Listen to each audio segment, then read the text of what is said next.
हे सूची, पीपल का पेड़ शनिवार को छोड़कर सप्ताह के बाकी दिनों में क्यों नहीं पूजा जाता? सूची ने कहा, समुद्र का मंथन करने से जो रत्न देवताओं को मिले, उनमें से देवताओं ने लक्ष्मी और कौस्तुभ मणि भगवान विष्णु को दे दी थी। विष्णु भगवान जब भी श्री लक्ष्मी से विवाह करने के लिए तैयार हुए तो लक्ष्मी जी ने कहा, हे प्रभु, जब तक मेरी बड़ी बहन का ब्याह नहीं हो जाता, आप मुझ छोटी बहन से ब्याह कैसे कर सकते हैं? इसलिए आप पहले मेरी बड़ी बहन का ब्याह करा दीजिए, बाद में ब्याह कीजिए, क्योंकि यह प्राचीन नियम है। सूर्य बोले, लक्ष्मी जी के ऐसे वचन सुनकर भगवान विष्णु ने लक्ष्मी जी की बड़ी बहन का ब्याह उदालक ऋषि के साथ कर दिया। वह लक्ष्मी बड़ी कुरूप थी, बड़ा मुख, चमकते हुए दांत, वृद्ध के समान शरीर, बड़े बड़े नेत्र और रूखे बाल।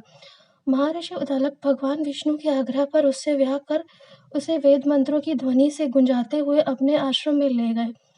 वेद ध्वनि से गुंजित हवन के पवित्र धुएं से सुगंधित उस मनोहर ऋषि आश्रम को देखकर वह बहुत दुखी हुई। उसने महर्षि उदालक से कहा, इस आश्रम में वेद ध्वनि हो रही है, अतः यह स्थान मेरे रहने योग्य नहीं है, इसलिए तुम मुझे किसी दूसरी जगह ले चलो। उसकी बात सुनकर महर्षि उदालक ने कहा कि तुम यहाँ पर क्यों नहीं रह सकती और तुम्हारे रहने योग्य दूसरी जगह कौन सी है, यह मुझको बताओ। लक्ष्मी ने कहा, जहाँ पर वेद की ध्वनि होती है, अतिथियों का सत्कार होता हो, यज्ञ आदि होते हो, उस स्थान पर मैं नहीं रह सकती। जहाँ पति पत्नी आपस में प्यारे हो, पितरों के निमित्त यज्ञ होते हो, देवताओं का पूजन होता हो, वहाँ मैं नहीं रह सकती।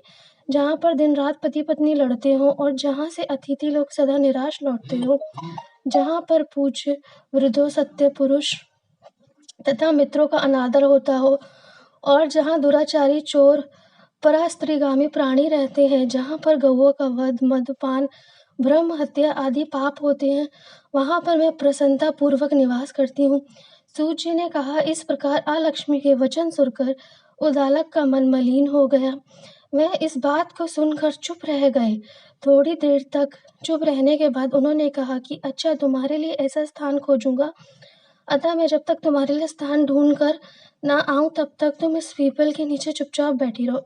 सूर्य ने कहा, महर्षि उदालक उसे पीपल के नीचे बिठा कर उसके रहने योग्य जगह ढूंढने के लिए चले गए, लेकिन जब बहुत समय प्रतीक्षा करने पर भी वापस नहीं लौटे तो लक्ष्मी रोने लगी। उसका बुरी तरह से रोना लक्ष्मी जी ने बैकुंठ में भी सुना तो वह व्याकुल हो गई। उसने दुखी होकर भगवान विष्णु से कहा, हे प्रभु, मेरी बड़ी बहन लक्ष्मी पति का त्याग देने से अत्यंत दुखी हो गई है। हे नाथ, आपकी प्रिय पत्नी हूँ तो आप उसे आश्वासन दे के लिए उसके पास चलिए। पत्नी की प्रार्थना सुनकर कृपा सिंधु भगवान लक्ष्मी जी के साथ उसे लेकर पीपल के पास गए, जहाँ पर वह बैठी रो रही थी। उसको आश्वासन देते हुए भगवान विष्णु ने कहा, लक्ष्मी, इसी पीपल की जड़ में तुम सदा के लिए निवास करो, क्योंकि मेरे ही अंश की से इसकी उत्पत्ति हुई है और इसमें मेरा निवास रहता है। प्रतिवर्ष गृहस्थ लोग तुम्हारा पूजन करेंगे और उन्हीं के घरों में तुम्हारी छोटी बहन निवास करेंगी। स्त्रियों को विविध प्रकार के उपहारों से तुम्हारी पूजा करनी चाहिए। मनुष्य को चाहिए कि वह पुष्प, धूप, दीप, गंध आदि से तुम्हारी पूजा करे, तभी लक्ष्मी जी उन पर प्रसन्न होगी। सूर्य ने कहा, भगवान श्री कृष्ण सत्यभामा तथा पृथु और नारद का संवाद तुम को सुना दिया, जिससे सुनने से ही मनुष्य के सब पाप नष्ट हो जाते हैं और उसे बैकुंठ की प्राप्ति होती है। तुमको जो पूछना हो पूछ सकते हो। सूची की बात सुनकर शौनकादि ऋषि महर्षि थोड़ी देर तक प्रसन्नचित्त हो वहां बैठे रहे। बाद में वह श्री बद्री नारायण जी के दर्शन को चलती है। जो प्राणी इस कथा को सुनता है और दूसरे को सुनाता है, वह इस संसार में संपूर्ण सुखों को प्राप्त करता है।